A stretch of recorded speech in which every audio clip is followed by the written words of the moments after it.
네, 반갑습니다. 네, 이번 시간은 우리 이제 그 객관식 시간이죠. 네.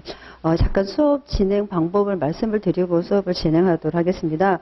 교재를 보시면 일단 그 객관식 상법으로 먼저 수업은 진행할 겁니다. 진행하는데, 교재를 잠깐 보시면 1단계는 등기직 기출문제가 나옵니다. 그 등기직 기출문제를 몇 가지 정도 풀어보고 나서 그 뒷부분 제 2단계는 법무사 기출 지문이 되어 있거든요. 예, 문제를 조금 풀어보신 분들은 아시겠지만은, 그 문제가 중복되는 게 많아요. 그래서 그런 거 조금 더 세부적으로 한번 검토하는 방법을 취해보도록 하고요. 그래서 이 기본 그 객관식 상법 문제를 처음부터까지 다 풀어주면 좋은데, 그거보다는 지금 이제 아시겠지만 우리 시험이 며칠 안 남았죠. 그래서 물론 객관식 문제집을 기준으로 수업은 진행할 거지만은 매일 그 20문제 시험을 실시합니다. 그래서 그 전범위죠. 그러니까 무슨 말이냐면 진도별 모의고사가 아니라 이제 문제를 풀어보셨으면 아시겠지만은 전범위에 상법 총론부터 시작해서 해사법, 어음수법, 보험법 이렇게 해서 전 범위를 냈습니다. 진도별이 아니에요. 전 범위를 내서 이걸 해설을 할 겁니다. 그래서 객관적 이거 풀이 문제 시간보다는 오히려 모의고사 문제 풀이가 조금 더 시간을 많이 차지할 수가 있거든요. 일단 수업은 그렇게 한번 진행해 보고요. 시험 풀이는 뒷시간에 할 거예요. 그 첫 번째 먼저 진도 조금 나가고 나서 이제 뒷시간에, 뒷부분 시간에, 그러니까 2, 3교시 때 어느 정도 시간을 약간 조절해서 그 다 풀어 드릴게요. 그래서 어떻게 보면은 이번 과정 시간에는 우리가 전 범위를 10번 정도 복습을 한다. 이렇게 생각하시면 돼요. 그래서 처음 시험에서 너무 점수가 안 나왔다고 실망하지 마시고요. 계속 반복적으로 복습하다 보면은 중복된 문제도 많습니다. 그래서 그렇게 한번 문제를 풀어보도록 할게요.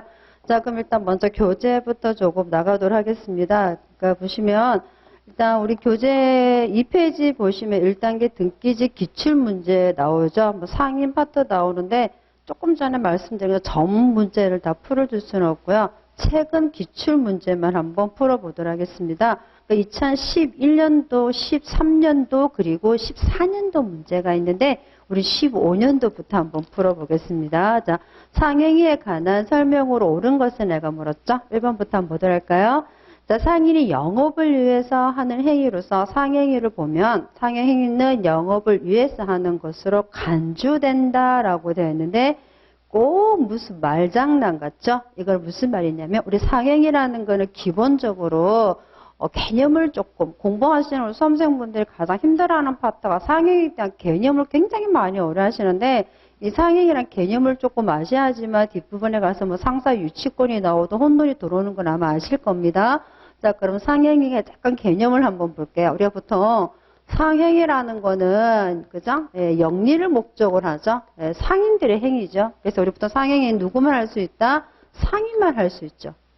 근데 상인만 할 수 있는 상행위가 양쪽이 다 일망쌍방이 다 상인인 경우도 있고 우리 일반이 하는 일방적 상행이라 그래갖고 구분을 좀 4가지로 하셔야 됩니다. 첫 번째 뭐냐면 쌍방이 전부 다 상인입니다. 그러니까 쌍방적 상행위 양쪽이 전부 다 상행이다라고 보시면 되고요. 그리고 한쪽만 상인이 우리 보통 일방적 상행이라 그러죠. 네, 일방적. 그러니까 상대방 한쪽은 상인이고 한쪽은 상인이 아닌 경우 우리가 보통 이거를 상행위로 봐서 상법에 적용을 받는다라고 보시면 되고요.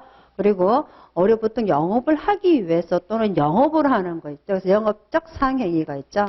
영업적 상행위라는 거는 이 영업을 제가 지금 하고 있는 행위가 뭐냐? 내가 영업으로 하고 있다. 그래서 조금 더 이걸 영업으로 한다 말을 쓰죠. 영업으로 한다라는 말을 쓰고요. 그 영업으로 하지는 않지만 영업을 위해서 한다. 그래서 보통 이거 뭐냐면 이거를 보조적 상행이다라고 보시면 돼요. 그래서 상법에서는 여기서 하나만 적용이 되면 상사 적용이 돼서 상사소멸시효라든지 상사법적 이율이 적용이 되거든요. 그래서 이거는 영업을 위해서 이게 바로 상행이라고 보시면 돼요. 그러니까 이 4개를 다 일하셔야지만 문제 푸는데 좀 혼돈이 들어오는 건데 우리 문제에서 가장 조금 많이 나오는 게 뭐냐면 상인이라는 갑인이라는 상인이 있습니다. 여기 을이라는 친구죠. 이 친구 같은 경우는 상인이 아닌 일명 비상인으로 볼까요? 비상인한테 이 상인이 비상인한테 영업을 하다 보면 우리 금전적으로 많이 이렇게 막힐 때가 있죠. 그래서 그런 경우에 금전을 차입합니다. 이 금전을 차입할 행위가 여기에 있는 네 가지 중에 어디에 포함이 될까요? 그러죠? 이거는 한쪽만 상인이기 때문에 일방적 상행위가 되죠. 그리고 여기 있는 갑이라는 사람이 자기의 금전을 차입한 거는 이 을에게 돈을 빌려서 일명 사채놀이 하려고 빌린 게 아니라 영업을 하기 위해서 일명 뭐다? 보조적 상행위가 되죠. 자, 이런 경우 어떻게 되면 영업에 적용을 받아서 상사 법정 요리 적용되면서 상사 소멸시효 몇 년? 5년. 이런 식으로. 자, 이렇게 해놓고 한번 하는데 1번 문제가 그겁니다. 그래서 한번 보도록 할게요. 상인이 영업을 위해서 하는 행위를 보면 그죠? 일단 상인의 행위는 영업을 위해서 하는 것으로 간주된다가 아니라 추정되죠. 우리 지금은 이런 식으로 문제는 잘 나오지가 않습니다. 어쨌든 이 추정하고 간주는 이제 어느 정도 공부를 조금 하셔서 법 공부를 하신 분들은 아시겠지만 추정, 간 완전히 다른데 일단 추정 답이 틀린 질문이고요. 2번 같은 경우 보겠습니다. 우리 2번은 물론 등기지도 잘 나오는 문제지만 우리 법무사도 많이 나오는 질문이죠. 2번 한번 보도록 할까요? 상행위에 위임받은 자는 위임의 본질에 반하지 아니한 범위 내에서 위임을 받지 아니한 행위도 할 수 있다. 잘 나온 질문으로 보시면 되고요.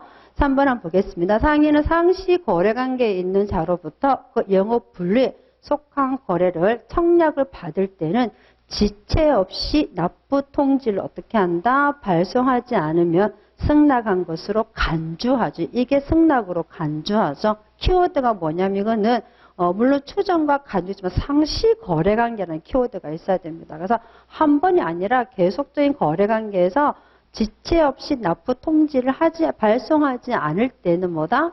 이걸 내가 팔아주겠다라는 의사표시가 있는 것으로 보기 때문에 간주한다라고 보시면 되고요. 4번 한번 볼까요?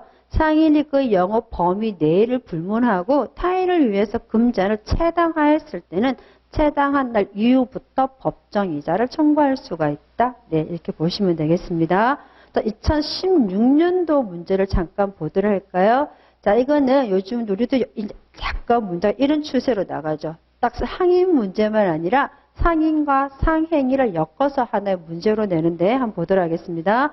자, 1번 보시면 점포 기타 유산 설비화에서 상인적 방법으로 영업을 하는 자를 상행위를 하지 아니하더라도 상인으로 보고 회사 같은 경우는 가장 중요한 키워드죠. 회사는 상행위를 하지 아니하다도 뭐다? 의제상인으로 보겠다라고 상인으로 본다라는 말이었습니다. 꼭 기억하세요. 회사는 영리를 목적으로 상인을 하지 않아도 상인으로 의제됩니다. 법인이니까. 그래서 이렇게 보시면 되고 일단 1번은 맞는 질문이고요. 2번 한번 볼까요? 상법 제3조에 따라 당사자 중 1인 행위가 상행위일 때는 전원에 대해서 상법에 적용을 받고 당사자 일방이 수인인 경우에 그중 1인에게만 상해가 되더라도 전원에 대해서 상법이 적용된다고 보아야 된다라고 해서 제가 이렇게 말씀드렸죠. 이거 제가 식당 가서 밥 먹을 때 계산하면 딱 이해한다 그랬죠. 식당 가서 식사를 하시는데 우리 보통 민법 같은 경우는 우리 수험생분들 식사를 하시면 본인의 밥값을 요즘 본인이 다 내시죠. 이거 민법이죠. 상법은요. 그 상법은 돈 다 내고 제가 돌아가신데 전원이 그 둘 중에 한 분만 식사 행위가 상행이다. 그럴 때는 전부 돈 다 내고 가셔야 된다 했습니다. 3번 한번 보도록 할까요?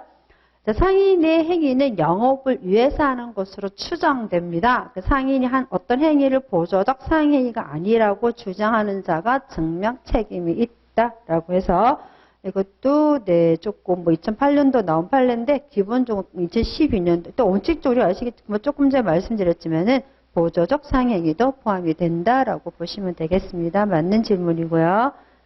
네, 4번 한번 보도록 할까요? 상행위로의 추정은 새로의 채권, 채무를 발생시키는 거래를 적용되고 기존의 채권, 채무를 정산하기 위한 계약에도 적용이 됩니다. 그래서 여기도 보시면 2092년도 판례인데 잔존 채무 있죠. 우리가 보통 청산 업무할 때 잔존 채무에 대해서도 정산 약정은 상인이 건설회사 그 영업을 위해서 한 상행위로 추정된다 보기 때문에 상사 법정 이율이 적용이 된다라고 보시면 되겠습니다.